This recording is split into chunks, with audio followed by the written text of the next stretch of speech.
Hi, and welcome to Mediander NFL Picks with Geno. Happy Thanksgiving to you and yours, and I know what I am thankful for. The fine people at Mediander.com who want you to know more about football this Thanksgiving. And what better place to teach you all about the game than Sunday night's matchup between the 10-0 undefeated Patriots, who are traveling to Denver to face the Broncos, and Brock Osweiler is about to help me teach you what it takes to be a great quarterback in the NFL. And let's start with the polar opposite of Osweiler and the cautionary tale that is Johnny Manziel. I can promise more people know that Johnny Manziel went to Texas A&M than can tell you Brock Osweiler went to Arizona State. Yup, and more of you know that Michael Vick went to Virginia Tech than know Drew Brees went to Purdue, Aaron Rodgers went to Cal, or even that Tom Brady went to Michigan, because some guys have one good year in college that everyone reads about that isn't even a pro-style offense and can't wait to get to the NFL to be famous and make money. But they left out the most important part, learning how to play quarterback in the NFL. Because if you do leave too early, you become a guy like Johnny Manziel.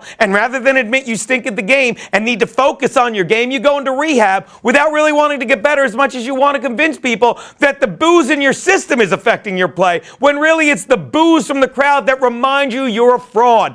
No, kids, like anything else, you learn to be a great quarterback through repetition, playing without media distraction for several years like Brees, Rodgers, and yes, the Brocket launcher, that's what they call him in Denver, who played 3 years at Arizona State, steadily improving before holding a clipboard and watching the great Peyton Manning for another 3 years. And now all that Manning can teach him is what not to do, because you don't play hurt and flutter the ball to the opposition. You don't become such a liability in the passing game that opposing defenses can stuff 9 guys in the box and smother your running game. Osweiler is ready to play, and that's obvious after last week's game, where he did everything so well that he was named that Offensive Player of the Week in the AFC. And now Brock, much like we talked about in Romo's return last week to the Cowboys, makes the entire Denver offense better. And that's pretty great when you already have the best defense in the NFL, like the Broncos. But when you have a quarterback like Peyton Manning, who suddenly has lost his plant foot, has numbness in his fingers, and is fluttering balls up in the air that are being picked off like low-hanging fruit, well, then you're constantly putting that defense in a hole. But if you fix it immediately by bringing in a smart, seasoned quarterback like Brock, who just runs play-action passes, keeps the opposing defense honest, and instead of C.J. Anderson and Ronnie Hillman running into 9 guys on the line,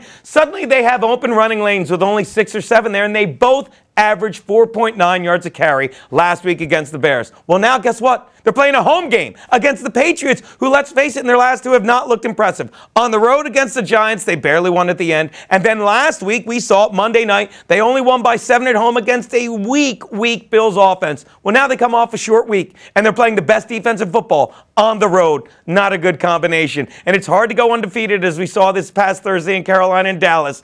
And it's going to be even harder Sunday night. Take the Broncos. Happy Thanksgiving. Hug someone you love. I'm gonna. Oh, right there. One more. All right.